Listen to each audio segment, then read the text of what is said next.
जय श्री राम मित्रों। Dictation start.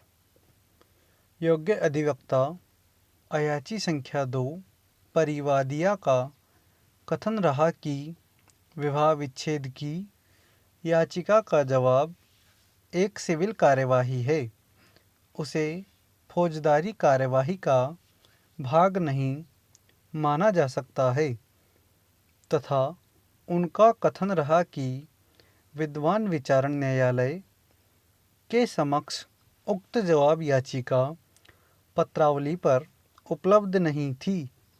हमारी विनम्र राय में जहां अयाची संख्या 2 परिवादिया के कथन लिखित रूप में न्यायालय के समक्ष प्रस्तुत हुए हैं एवं उन कथनों में तनिक मात्र भी कोई आरोप याची के विरुद्ध नहीं है, ऐसी स्थिति में यह न्यायालय मात्र विद्वान विचारण न्यायालय में विवाह विच्छेद की याचिका के व्यक्ति को विचारण के लिए बाध्य नहीं कर सकता है, बल्कि न्यायिक प्रक्रिया के दुरुपयोग को रोकने के लिए धारा 482 दंड प्रक्रिया संहिता के तहत वर्तमान प्रकरण में दखल किया जाना न्यायोचित है।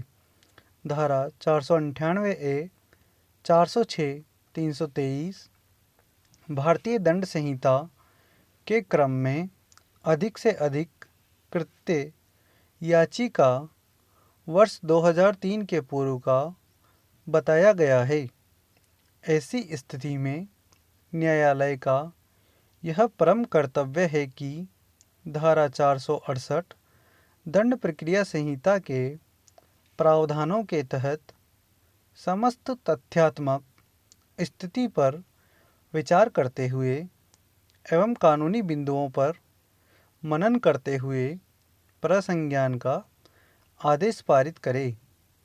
स्वीकृत रूप से उपरोक्तानुसार जो मियाद का प्रावधान है, उसके तहत धारा 323, 498A, 406 भारतीय दंड संहिता के अपराध में धारा 468 दंड प्रक्रिया संहिता के प्रावधानों के तहत 3 वर्ष के बाद प्रसंज्ञान नहीं लिया जा सकता है, क्योंकि उपरोक्त तीनों धाराओं 498A, 323, 406 में अधिकतम 3 वर्ष तक की ही सजा का प्रावधान है, तथा धारा 468C दंड प्रक्रिया संहिता के प्रावधान में 1 वर्ष से अधिक व 3 वर्ष से अनधिक अवधि के लिए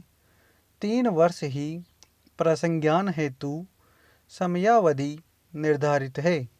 इन परिस्थितियों में स्वयं अयाची संख्या 2 परिवादिया ने जुलाई 2003 के पूर्व समस्त घटना होने का वर्णन किया है। ऐसी स्थिति में वर्ष 2003 के पूर्व की घटना के क्रम में वर्तमान प्रकरण में विद्वान विचारण न्यायालय द्वारा लिया गया प्रसंज्ञान मियाद बाहर है। योग्य अधिवक्ता अयाची संख्या 2 परिवादिया ने वर्ष जून 2006 से भी बेसिक टेलीफोन पर अयाची संख्या 2 परिवादिया को तलाक दिए जाने के क्रम में धमकी दिए जाने का तर्क दिया है। इस क्रम में यदि पत्रावली का अवलोकन किया जावे तो न तो संबंधित बेसिक टेलीफोन के नंबर अंकित किए गए हैं, तथा वर्तमान याची द्वारा व्यक्तिगत रूप से धमकी दी गई हो, ऐसा भी कोई तथ्य प्रकट नहीं हुआ है। जुलाई 2003 में अयाची संख्या 2 परिवादिया द्वारा जो विवाह विच्छेद की याचिका का जवाब पेश किया गया है, उसमें पूर्व का याची के किसी प्रकार के कृत्य बाबत कोई तथ्य अंकित नहीं किया है। उपरोक्तानुसार हमारी विनम्र राय में पुलिस द्वारा बाद अनुसंधान याची के विरुद्ध किसी प्रकार का अपराध बनना नहीं माना है।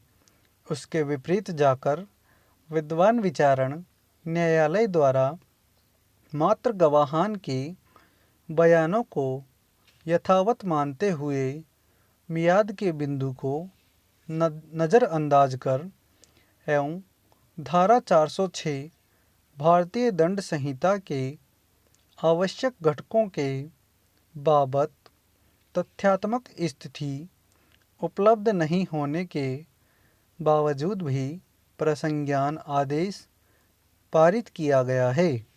वह पूर्णतः विधि के प्रावधानों के प्रतिकूल होने से अपास्त किए जाने योग्य है।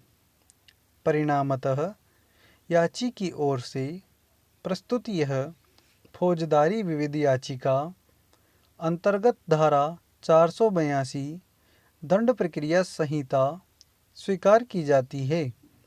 अधीनस्थ न्यायालय मुख्य न्यायिक मजिस्ट्रेट श्री गंगानगर द्वारा फौजदारी प्रकरण संख्या 385/2007 एवं तत्पश्चात रिवीजनल न्यायालय अपर सेशन न्यायाधीश संख्या 1 श्री गंगानगर द्वारा फौजदारी निगरानी प्रकरण संख्या 60/2008 श्रीमती शर्मिष्ठा शर्मा बनाम राजस्थान में पारित आदेश दिनांक 3 मार्च 2009 किया जाता है। इस याचिका की रोशनी में स्थगन याचिका भी निस्तारित मानी जाती है। स्टॉप। धन्यवाद।